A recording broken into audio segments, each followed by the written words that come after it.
Jane called us up about 3 in the morning to tell us of a great fire they saw in the city. So I rose and slipped on my nightgown and went to her window. I thought it far enough off, and so went to bed again and to sleep. These were the deceptively calm words of the London diarist Samuel Pepys. Having just survived a year of unimaginable plague, he was woken on September 2nd, 1666, to news of a fire. And he, like most of London, just rolled over. It was nothing. A minor blaze. In a city that had just buried a quarter of its people, what was one little fire?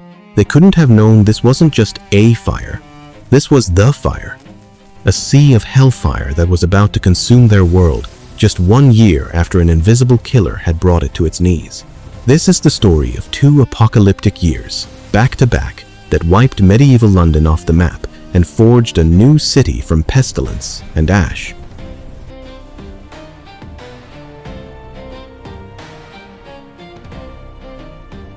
Before the plague, before the fire, there was the city itself. London in 1665 was a thriving, chaotic, dangerously crowded place. With a population of over 450,000, it was the engine of England, a sprawling labyrinth of commerce and culture. But it was a city stuck in the past, built on a medieval blueprint. Its streets were a tangled mess of narrow, winding lanes slick with garbage. Timber-framed houses leaned precariously towards each other, their upper floors jutting out so close that you could practically shake hands with your neighbor from across the street.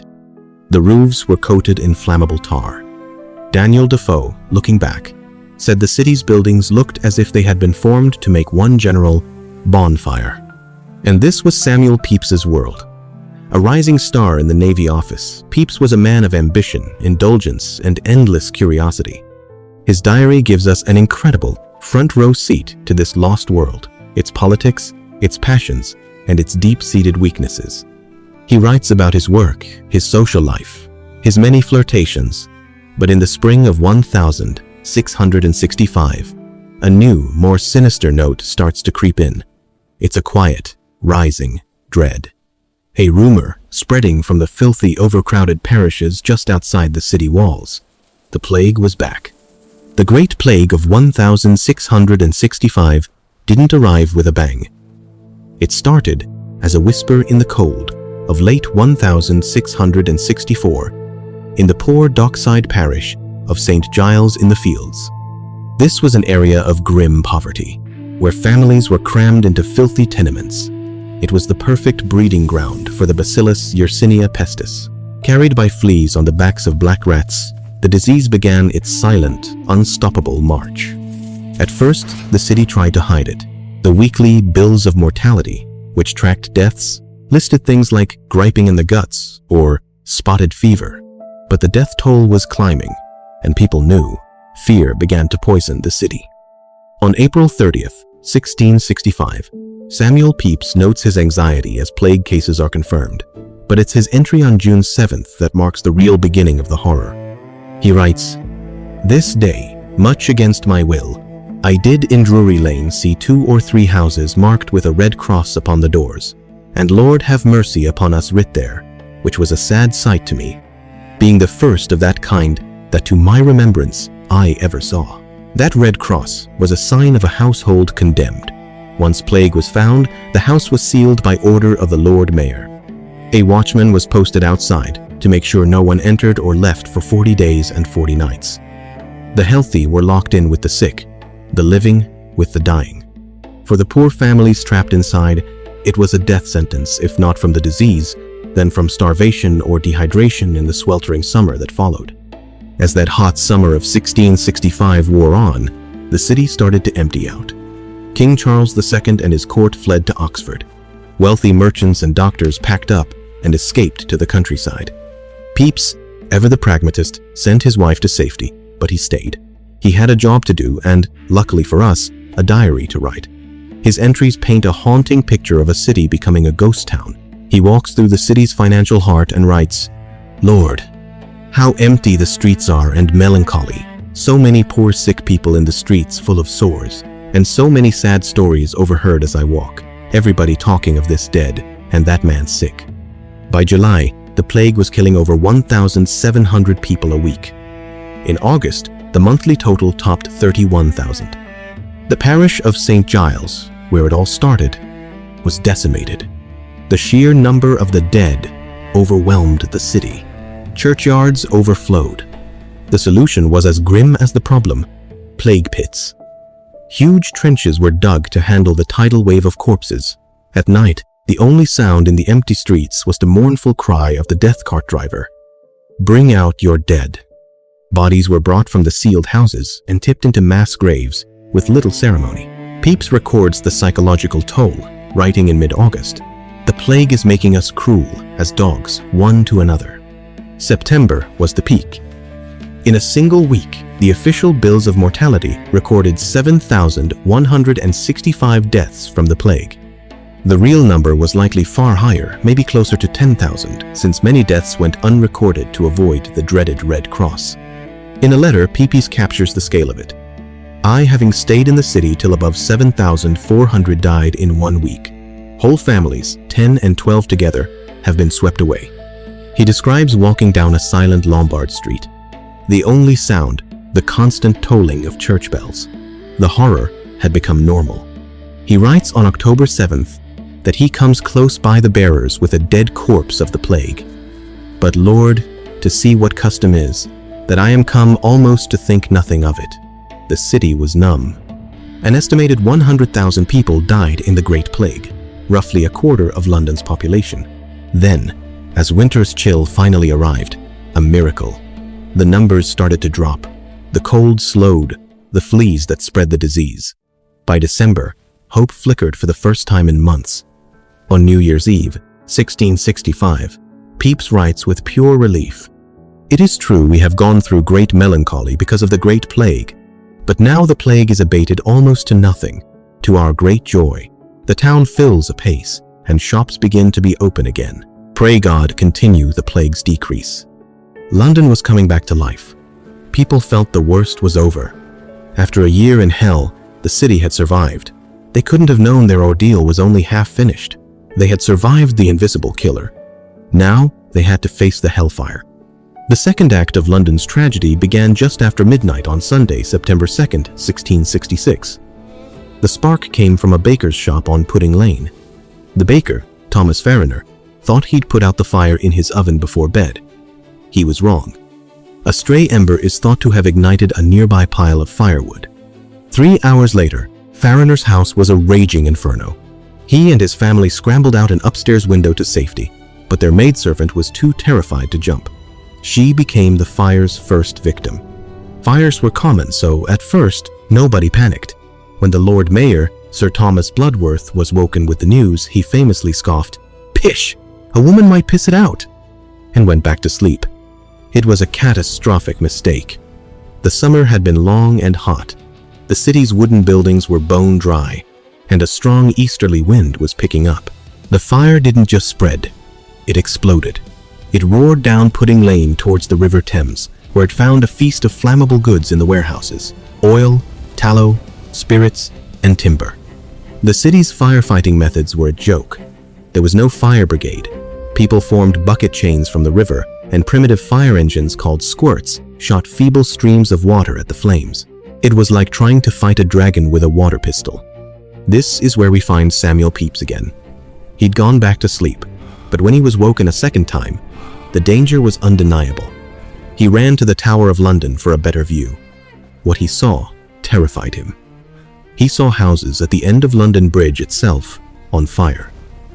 Realizing how serious this was, he rushed to Whitehall to warn King Charles II directly. Pepys told the king that unless they started demolishing houses to create fire breaks, the entire city would burn. The king agreed and ordered Pepys to find the Lord Mayor and tell him to spare no houses. But when Pepys found Mayor Bloodworth, the man was in a total panic, shouting, "Lord, what can I do? I am spent. People will not obey me. I've been pulling down houses, but the fire overtakes us faster than we can do it." It was too little, too late. The fire had become a firestorm, creating its own winds, sucking in oxygen and hurling itself forward. By midday, Pepys was in a boat on the Thames, a floating eyewitness to the apocalypse. He saw the fire grow, and as it grew darker, appeared more and more in a most horrid, malicious, bloody flame, not like the fine flame of an ordinary fire. The air filled with fire drops, glowing embers that started new blazes far ahead of the main inferno. Total chaos gripped London.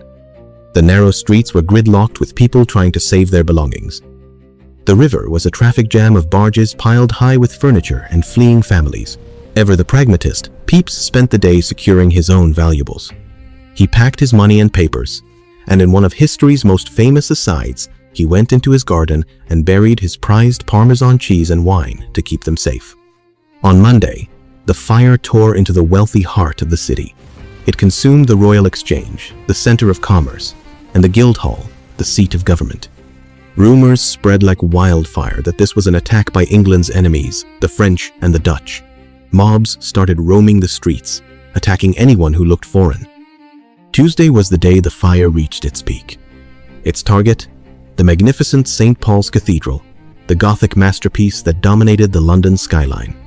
People had packed the church with their goods, thinking its thick stone walls were a safe haven, but the cathedral was covered in wooden scaffolding for restoration work. That night, the scaffolding caught fire.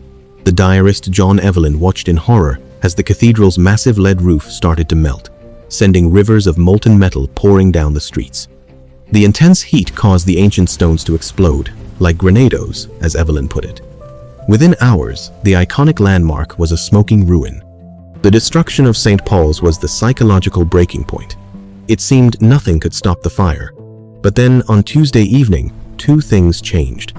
First, the ferocious easterly wind finally started to die down. Second, the official efforts to fight the fire got serious. The king's brother, the Duke of York, took command and started using gunpowder to blow up entire rows of buildings, creating massive gaps that the fire couldn't jump. It was a destructive, desperate strategy, but it worked. By Wednesday, September 5th, 4 days after it began, the fire had been contained. It had burned itself out, having consumed everything in its path. London lay in smoldering ruins. As the smoke cleared, the staggering scale of the devastation was revealed. The Great Fire had annihilated medieval London. It destroyed 436 acres of the city. 13,200 houses were gone. 86 or 87 parish churches were reduced to ash. The city's great civic buildings, the Royal Exchange, the Guildhall, prisons, and city gates were all destroyed. The human cost was immense. While the official death toll was surprisingly low, this is almost certainly wrong. The fire was hot enough to cremate bodies, leaving no trace, and the deaths of the poor and undocumented went unrecorded. The fire's real impact was homelessness. Somewhere between 70,000 and 100,000 people were now refugees, camping in the fields outside the city, their homes and livelihoods gone. In the aftermath, a desperate search for a scapegoat led to a mentally disturbed French watchmaker named Robert Hubert. He confessed to starting the fire as part of a Catholic plot and was quickly hanged, only for it to be discovered later that he hadn't even been in the country when the fire started. Yet, amid the ruin, a sense of opportunity began to grow.